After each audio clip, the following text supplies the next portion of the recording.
Hey guys, happy Saturday. So I'm just coming to you guys real quick with some beef short ribs really quick. I don't have a lot of them, just a few. I already prepped these last night. They marinated overnight. Now they're getting ready to go into the oven. I have my oven on already. I'm just gonna cook these low and slow. So they're gonna cook on 275 for 4 to 5 hours and that'll be good. So here's what they look like before. I just have a few of them.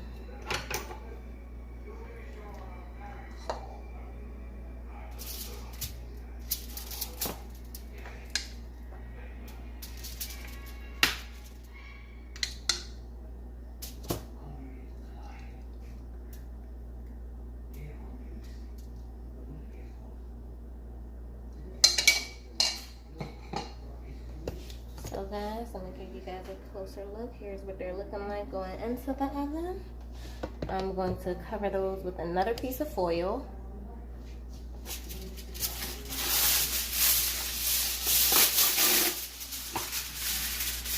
And I'm gonna basically forget about these for a few hours until it's time to eat. So oven's already preheated. I'm gonna put these on the bottom, in the middle. So that's how they'll cook. And you don't have to do anything else to them. You can flip them if you want. You can flip them every hour, every 2 hours. However you see fit, whatever works for you. But I'm not gonna do any of that. It's an easy thing. I also have a top round steak marinating in the refrigerator. And we'll get to that later because that's nowhere near ready. So this is everything that I use for seasoning and marinade of the beef short ribs. First up, we have chili powder, garlic powder, black pepper, ground ginger. This is Jack Daniel's beef rub, onion powder, Lawry seasoning salt.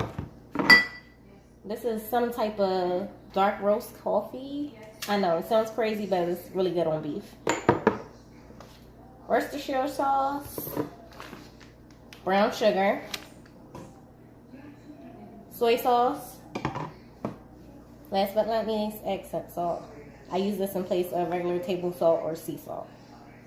So I know that seems like a lot of ingredients, but they all work really well together, so it's going to be pretty good. Some of the ingredients that I already have here, I did use to marinate the top steak as well. So like I said, that's just sitting in the freezer getting together. So that is it for now, guys. I will come back to you guys later when it's time to take everything out of the oven and check on it. See you.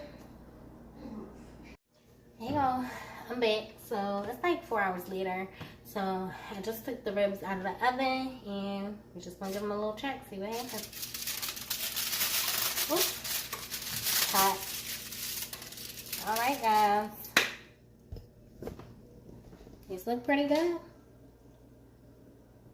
Excuse the extra sauce back there. But they look good. So I made a fork or a knife or something so we can see exactly how they came out.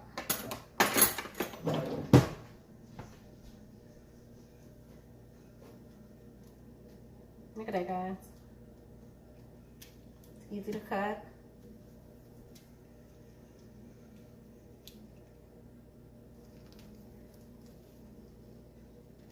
It's nice and pretty. Let you guys get close and really see that. So it came out fine. Those just need sauce, which I actually do not have on hand, and I'm gonna have to make. And I'm not gonna show you guys how to do that today because I don't really have all the ingredients to make that happen properly. So I'm just gonna bootleg it, and I don't really want to put that out there. So since my oven is already on, we are just gonna turn the heat up to 375 and give that a minute to adjust. We'll move these out the way. And I'm gonna go get the top round steak out of the fridge.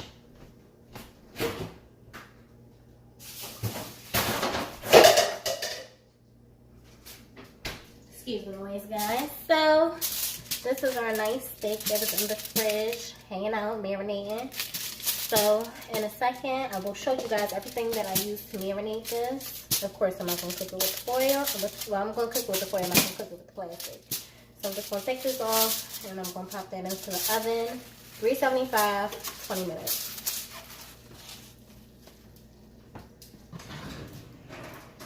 I'm going to take that on the top.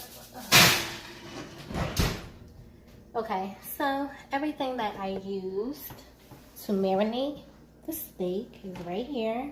I used dill weed, onion powder, black pepper, Jack Daniel's beef rub, and garlic powder, and some melted butter on top, and that is it. So we're gonna come back and check on that in about 20 minutes, and I'll see you guys then. Okay guys, I just took the steak out the oven and cut that off, and let's see what it's looking like. Y'all ready? Ooh, pretty. Look at that. Alright, hold up y'all, because I gotta figure out how to cut this. Y'all just wait here for a second. That's rice in this thing. That's just plain regular rice out of the bag, not boxed minute rice. Remember guys, it takes 2 cups of water to every cup of rice that you make. Easy peasy. So let's get in here and see what this looks like. Boom. That's done. That's right. That's real pretty. Okay, so we're gonna move that out the way, move on to the next thing. Because I realized I made all this stuff. The last thing I'm gonna make is just some frozen green beans, so they don't really, you don't have to watch me make that. That's pretty self-explanatory. You just read whatever is on the back of the package or however you like to do it normally. You gotta remember my little thingies so I don't burn my hands. I'm good at that. So if you're wondering what all this stuff is, all that stuff is gonna go into gravy. Homemade gravy is easy. I'm gonna need a little bit more space. I'm gonna move this down. So the rice is done, guys. It's just sitting here. You know, you gotta let it rest for a little bit so it can fluff up. So I don't know if you can see that, but it'd be fine. So anywho's, gravy, like I was saying, you're gonna need 5 tablespoons of butter, 5 tablespoons of flour. You're going to need water, and well, you don't have to use water if you use beef or chicken broth. I'm not going to use beef or chicken broth. I'm going to be using a beef bouillon cube, so I need water. So here's that. Hold on, let me see if I can get you guys a better angle.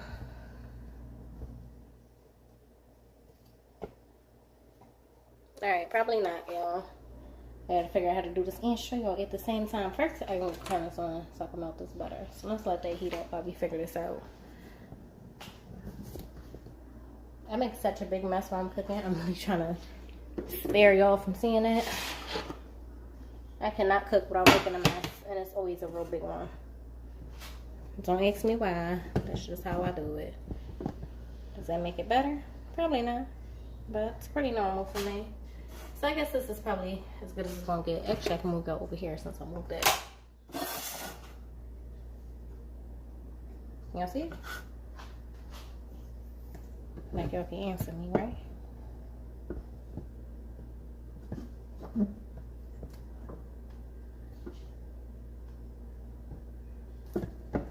Sorry guys. I know it's a little janky, but it's the best I could do for right now. Bear with me.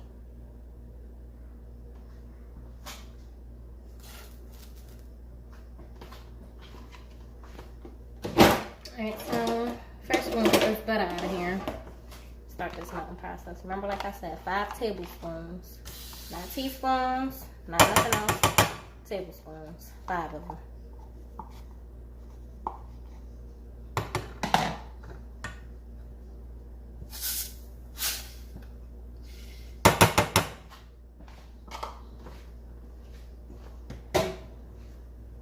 So you want to heat up high so this can melt pretty quickly. You gotta keep an eye on it because you do not want to burn it. Burnt butter is not good.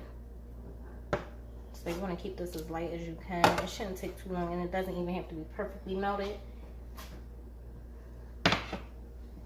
So as for the rest of the seasonings, I'm not going to portion anything out. I'm just going to kind of dump and go because that's usually how I do it, and it usually comes out well. I think at this point, you just do it according to your palate, the way you like it seasoned. I like mine as well seasoned, so I don't have to worry about over seasoning it. So it's okay to be heavy-handed with it, but not too heavy. You also gonna need a whisk for this. You cannot make this without a whisk. It doesn't have to be a wire whisk. You can use the plastic one if you're using a non-stick pan. I'm purposely not using my non-stick pan because I didn't want to have to use the rubber whisk. So just try to break that butter down as best you can. So it's almost perfect. Still got a couple of little pieces in here. So we're going to turn this down just a little bit, not a lot. Then you want to whisk your flour in. Do not just dump it. Whisk it in little by little.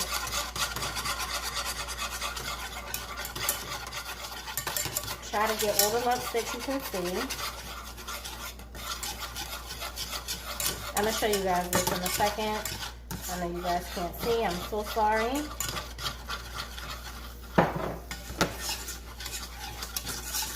Coming along. Alright, so I'm going to move this off the fire for a second so you guys can get in here and see. That's what it's going to look like originally. Then we're going to move on to our next step. Let me get that as close as I can for y'all. Sorry, guys.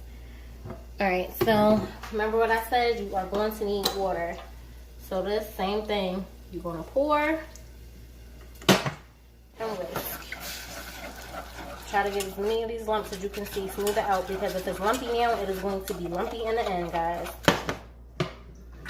I mean, if you like lumps in your gravy, that's fine. Some people like that. All up to your preference.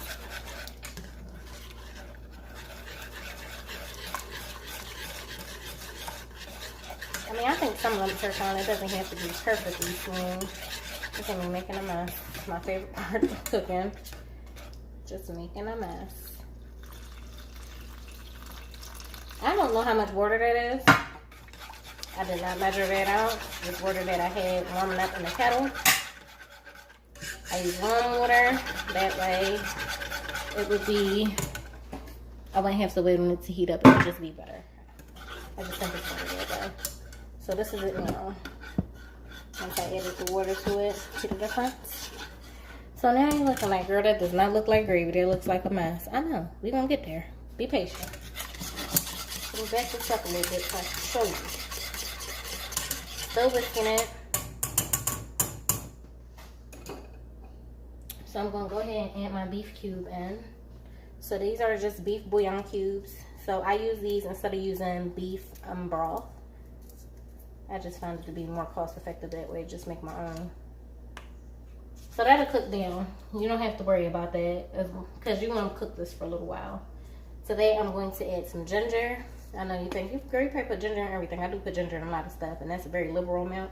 Because I like ginger. It gives everything a nice little spicy kick. So accent salt. Again, I'm not measuring these seasonings out. Just kind of eyeballing it. Garlic powder.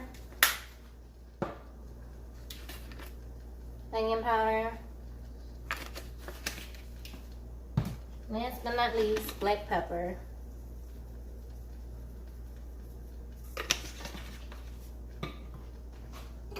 So the longer it cooks, the more thicker it will be.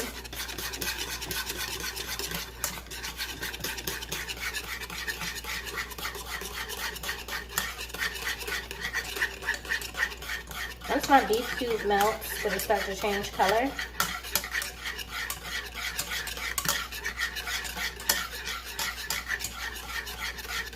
It's nowhere near melted yet because I'm still like moving it around the bottom of the pan.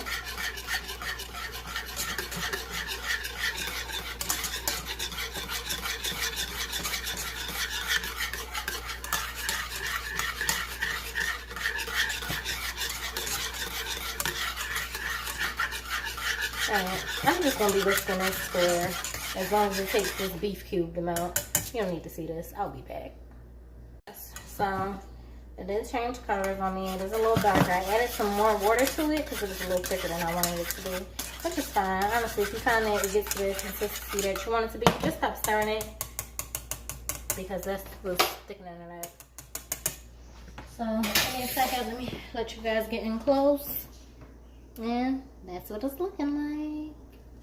So, the gravy is going to be, of course, for the rice.